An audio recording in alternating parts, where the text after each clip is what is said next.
नमस्कार दोस्तों, मैं आपका दोस्त प्रदीप और आज मैं गीता के उस श्लोक की बात करने जा रहा हूँ जहाँ पर श्री कृष्ण अर्जुन से कहते हैं तुम अपना कर्म करो और अपने फल की चिंता ना करो। तो ये श्लोक जो लिया गया है ये गीता के कर्म योग से लिया गया है।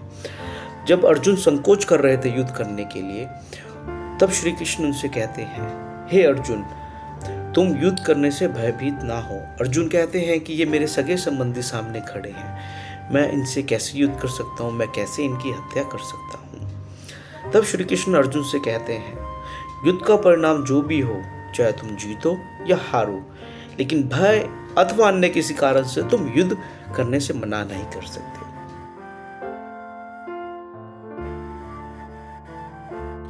श्री कृष्ण अर्जुन से कहते हैं तुम आसक्ति रहित होकर कर्म करो। आसक्ति का मतलब है कि विदाउट एनी अटैचमेंट। युद्ध का जो भी परिणाम हो उसका क्रेडिट तुम कभी खुद मत लेना, चाहे जय हो या पराजय हो। युद्ध करना तुम्हारी ड्यूटी है, ये तुम्हारा धर्म है और इसे तुम्हें करना ही पड़ेगा। श्री कृष्ण अर्जुन से कहते हैं हम या मनुष्य कभी भी अगर कोई कर्म करे, सुख दुख लाभ हानि जय पराजय से ऊपर उठ के हमें अपना कर्म करना चाहिए। जो हमारा कर्तव्य है उसका हमें पालन करना चाहिए। अपना कर्तव्य पालन करते हुए हमें कभी भी भयभीत नहीं होना चाहिए।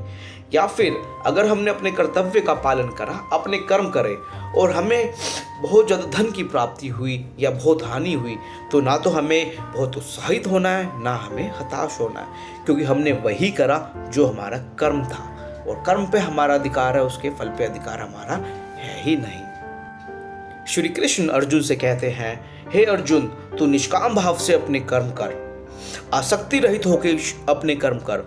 अगर तू अपने कर्म निष्काम भाव से होकर करेगा तो शांति को प्राप्त होगा। यह कर्म योग है।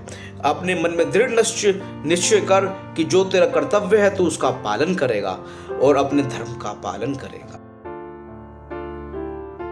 तो दोस्तों, ये गीता का बहुत महत्वपूर्ण श्लोक है और इसका जो अर्थ भी है बहुत अच्छा लगता है मुझे पर्सनली, कि हमारा अपने कर्म पे अधिकार है लेकिन उसके फल पे अधिकार नहीं है। मैं आपको एग्जांपल देखते हैं डॉक्टर का। मान लो एक डॉक्टर एक पेशेंट की सर्जरी करने जा रहा है। अब इसके फल दो हो सकते हैं। फल तो कई हो सकते हैं कि भैया ऑपरेशन सक्सेसफुल रह भी सकता है, ऑपरेशन सक्सेसफुल नहीं भी रह सकता है। पेशेंट जीवित भी बच सकता है, पेशेंट मर भी सकता है। अगर डॉक्टर सारे कॉन्सिक्वेंसेस के बारे में सोचने लगे तो शायद वो ऑपरेशन ही नहीं कर पाएगा। या फिर अगर एक स्टूडेंट की बात करें, अगर वो पढ़ाई सिर्फ फर्स्ट आने के लिए कर रहा है तो ऐसा हो सकता है कि भैया उसके नंबर तो अच्छे आ जाएं लेकिन उसको ज्ञान की प्राप्ति ना हो।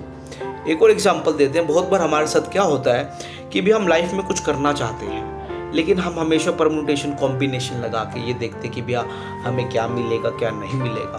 बहुत बार हम लालचवश होकर कर्म करते हैं, बहुत बार हम भयभीत होकर कर्म करते हैं। तो ऐसे जो भी कर्म होते हैं उससे हमें सिर्फ दुख ही मिलता है, उसके अलावा कुछ नहीं मिलता।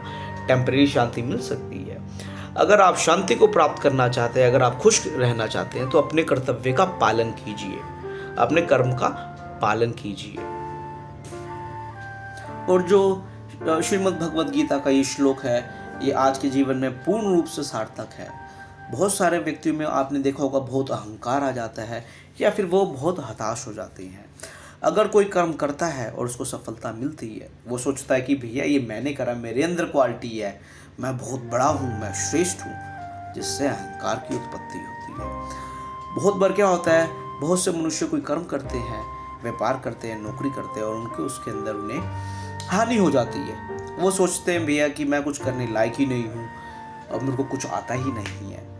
तो श्री कृष्ण भगवान का जो श्लोक है इस समय बहुत सार्थक है कि भैया चाहे तुम्हें लाभ हो या हानि हो, अपना कर्म करो, अपना फोकस अपने कर्म पे करो और कभी भी उससे कर्म का जो भी फल हो उससे अहंकार की उत्पत्ति नहीं होनी चाहिए और तुम्हें दुख भी नहीं होना चाहिए, क्योंकि जो तुमने करा वो तुम्हारा कर्तव्य था, वह सही था, वो उचित था और वही तुम्हारा धर्म था। आशा करता हूँ कि आपको ये वीडियो अच्छी लगी होगी। अगर आपने चैनल को सब्सक्राइब नहीं किया तो कर लीजिए और भविष्य में भी मैं मोटिवेशनल वीडियो आपके लिए लाता रहूँगा। तब तक धन्यवाद और अपना ख्याल रखिए।